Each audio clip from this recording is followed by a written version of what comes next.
வணக்கம். மீந்து போன சுண்டலை வச்சுட்டு பராத்தா எப்படி பண்ணுறதுன்னு பார்க்கலாம். எனக்கு இன்றைக்கி 1 கப் சுண்டல் மிச்சம் இருந்தது. அதோட ஒரு சின்ன வெங்காயத்தை கட் பண்ணி வச்சுருக்கேன். ரெண்டுத்தையும் சேர்த்து கரகரப்பாக பிடிச்சி எடுத்துகிட்டு வந்துடுறேன். சுண்டலில் இருக்க மிளகாய் எதையுமே நான் எடுக்கலை, அதை அப்படியே வச்சுக்கிட்டேன். இது ஒரு மைல்டாக தான் காரம் இருக்கும். உங்களுக்கு காரத்துக்கு வேணும்னா காரத்துக்கு எக்ஸ்ட்ரா ஏதாவது சேர்த்துக்கோங்க.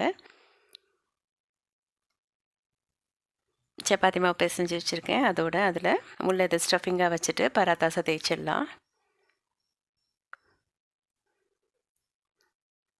நல்ல பெரிய உருண்டை தான் வைக்கிறேன் நான். சப்பாத்தி மாவை விட உள்ளே வைக்கிற பூரணம் ஜாஸ்தி இருக்குது நான் வைக்கிறது.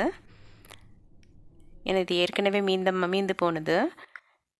இதையும் குறைச்சலாக வச்சுட்டு செஞ்சால் மறுபடியும் மீந்துடும். காலி பண்ணுற மாதிரி நான் பிளான் பண்ணிக்கிறேன். இதை கார்னர் எல்லாம் நல்லா அந்த சென்னா போகிற மாதிரி நல்லா அமுக்கி விட்டுட்டு அதுக்கப்புறம் ரொட்டியாக தேய்ச்சிக்கலாம்.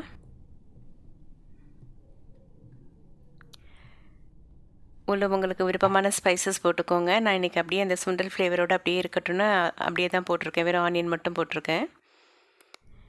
பராத்தா தேய்ச்சாச்சு. இதை ஸ்டவ்வில் போட்டு எடுத்துடலாம்.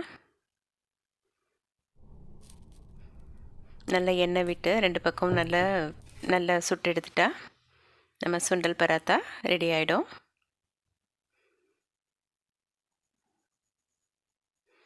கொஞ்சம் ஹெவியாக இருக்கும். இது ஒருத்தருக்கு ஒன்று சாப்பிட்டா போதுமானதாக இருக்கும்.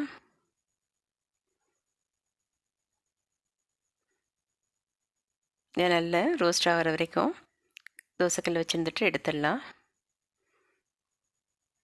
இது நல்லா வெந்துடுச்சு. இதை எடுத்துகிட்டு இன்னொரு பராத்தாவையும் போட்டு எடுத்துடலாம்.